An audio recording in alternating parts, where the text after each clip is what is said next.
श्रीविष्णोर्विंशतिनामस्तोत्रम् श्री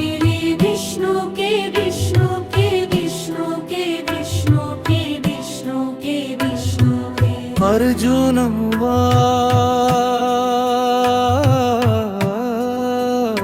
उवाच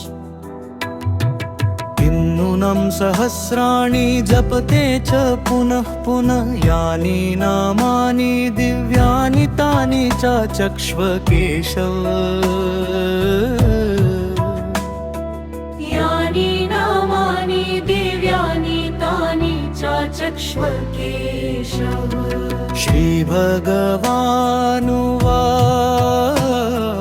विष्णु के विष्णु के विष्णु के विष्णु के विष्णु के विष्णु के मत्स्यं कूर्मं वराहं च वामनं च जनार्दनम्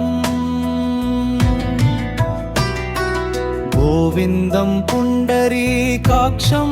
माधवं मधुसूदनम् पद्मनाभं सहस्राक्षं वनमालिं हलायुधम् गोवर्धनं ऋषिकेशं वैकुण्ठं पुरुषोत्तमम् विश्वक्सेनं वासुदेवं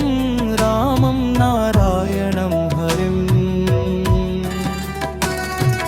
दामोदरं श्रीधरं च वेदङ्गं गरुडध्वजम् अनन्तं कृष्णगोतमम् जपतो नास्ति पातकम् गवां कोटिप्रदानस्य अश्वमेधशतस्य च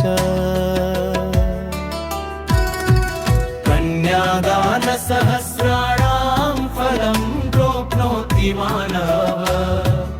अमावास्यां वा पौर्णमास्यामेकादश्यां तथैव च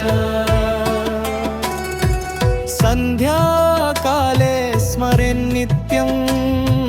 प्रातःकाले तथैव च